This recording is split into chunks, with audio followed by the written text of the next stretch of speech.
In this video, I'm going to show you how I like to butcher the front shoulder off of a deer.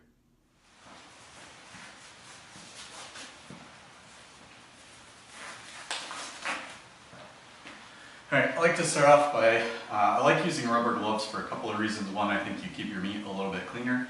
And the second is I just find I get less blood and hair on my hands that's harder to wash off later, especially when I get to boning the meat and stuff. With the front shoulder, it's not attached by any bones, so it separates pretty easily. The shoulder comes all the way up to about here, the shoulder blade comes around. If you pull the shoulder blade apart right here, you should be able to see some connective tissue there. All you're going to do is cut at that connective tissue and meat, and where the shoulder wants to, or where you'll see where it will start to separate, and you're just cutting around.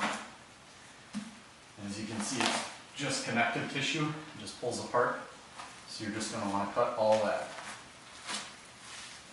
and it will separate right off. And that'll start to come into the neck meat up here.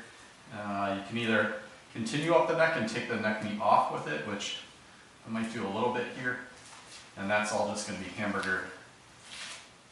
Anyways, I'm not going to do any roast. This doe was not really big enough to get a real big roast, but on a nice big buck you could easily get some neck roast off of that. So again, just where that connective tissue is, go ahead and cut, and that's how your front shoulder comes off. It's pretty easy. It's probably one of the easiest pieces of meat to cut off, or quarters to cut off your deer. To do that, I usually just use my hunting knife. It's a little bit stiffer. You can use a fillet knife, anything like that, to get in there and cut that off. But again, that comes off really easily, and it's one of the probably first cuts that you'll learn how to do with proficiency once you start butchering your own game. Alright, now once we have our shoulder here, there's a couple of different ways you can start. I like to try and get any hair or anything like that off kind of as I go. I'll generally start by taking this, there's like a front part, a big piece of fat on the front portion of the shoulder here with not a lot of meat. I'll start by trimming that away.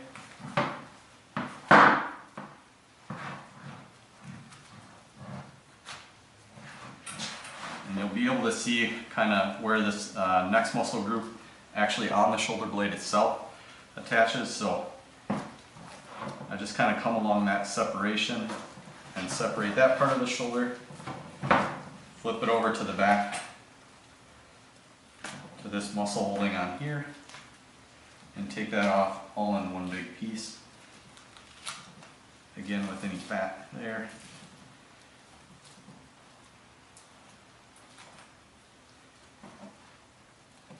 Take that off like so. And any of this meat will just be cut off. I'll trim up any fat, and that'll just be either hamburger or sausage meat, again taking off all of this fat as I go.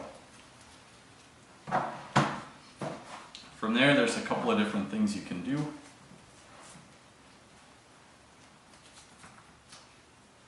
Again, any scrap I just throw in my bucket.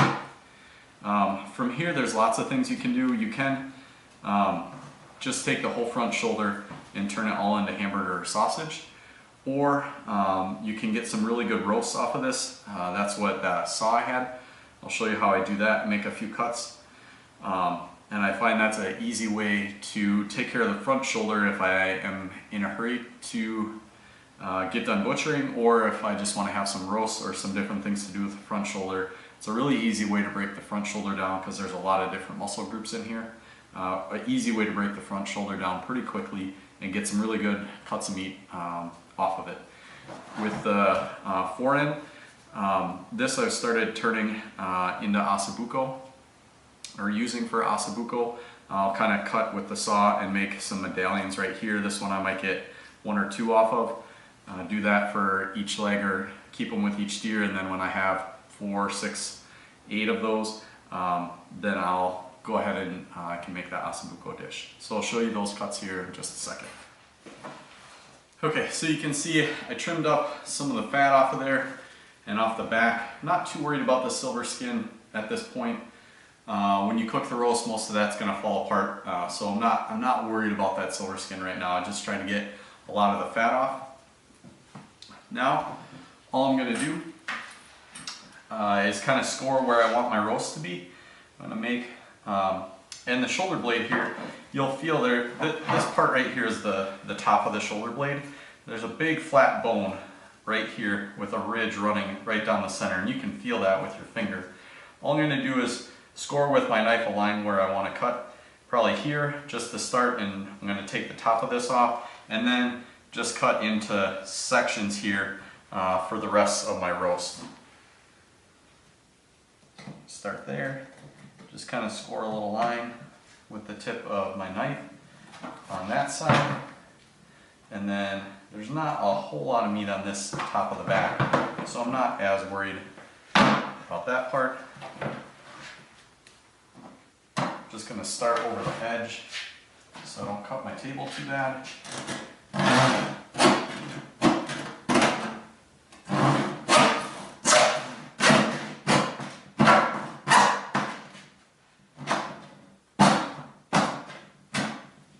And then just trim that off. I'll trim up some of that meat in a minute. Now I'm going to start my next line. And I want my roast to be about so big. So I'm going to cut a line here. Looks like I missed a little bit of fat right there. So we'll trim that off. So about right here. Call it good.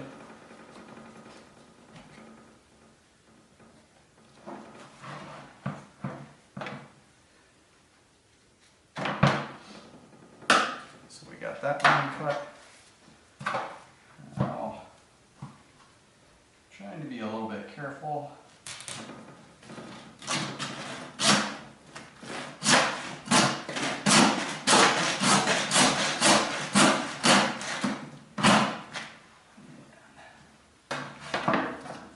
That. So there, I'll go wash this up, get all that bone fragment off of there. But that'll be my roast. That'll be one roast. So I'll go ahead and make some more cuts like that, and those will be my blade roast. So we'll go over what you can do to cook with that, or how to cook that in another video. All right, I got my 3 shoulder roasts cut. Clean them up a little bit. I'll again kind of wash off the sides and dry them to get rid of any other bone fragments. But there you have your 3 roasts. You can clean these up a little bit more to get any more fat off of. But that's a really easy way to, again, break down a shoulder, a different cut of meat to use other than just hamburger, and make some really great dishes that we'll go over again in the future. Next we'll move on to dealing with the shank. Just wanted to touch on real quick with the saw I was using. I've tried a hacksaw in the past and just found that the teeth weren't as aggressive as I wanted them to be, and just took me a long time to make the cuts. So I actually went out and just got, for a few bucks, a little miter box saw. The teeth are a little more aggressive, cleans up well, and I can get through my cuts a lot faster. So that's why I went with this. It's been super convenient so far, so it's kind of my dedicated deer saw at this point. All right, for making the ossobuco, again, you can I'm just cleaning up this a little bit. There's a little bit of stuff on there. I'm not too worried about all the silver skin on this. Just making a few quick cuts where I just saw a little bit of undesirable. There's a little hair on there that I'll clean off later. But again, for this cut, there's a lot of connective tissue in here, and it really takes a slow braising to cook this up. You're not cooking this hot and fast like a steak, but we'll go over that a little more later. To cut it up, basically all I'm doing again, just scoring where I want the disc to be. Again, you know, inch and a half for however thick you want these to be. Score with my knife, and then I'll cut through the bone. So kind of start up here towards the end.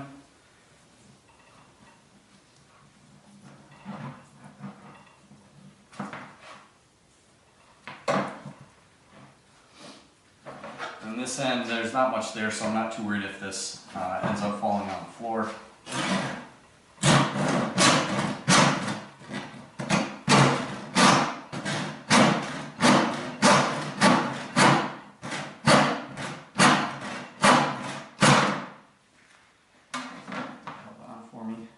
Again, I might clean that up a little bit. There's not a ton on there to take off.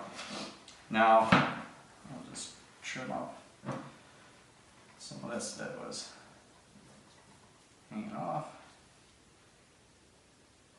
Just kind of square it up. Again, this isn't a real big dough, or it is a nice sized dough, but not huge. So I might get 2 discs off of this one, but one good one for sure. So again, just scoring around. Helps if the deer's firmed up a little bit. This one did freeze a little bit, now it's starting to soften up as it thaws out, but if it's frozen, this can stay together a little bit nicer and not move around on it. But I'll just start this cut.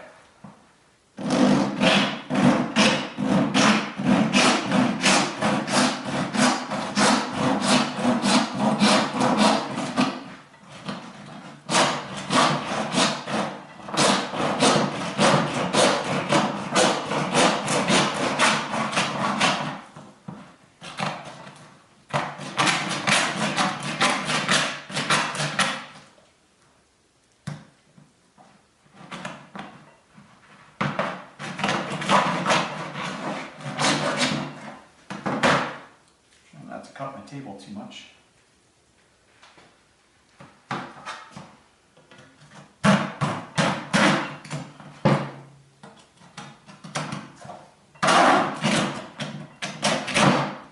we go.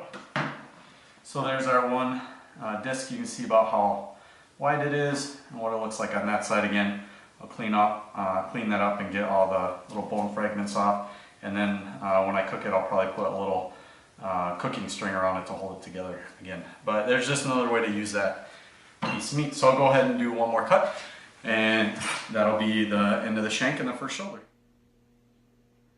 Thanks for watching. I hope you enjoyed the video. If you did, please click the like button below or leave a comment in the comment section. I'd love to know what you think. And stay tuned for more videos as I go over how to butcher the hindquarter of a deer later. Thanks for watching.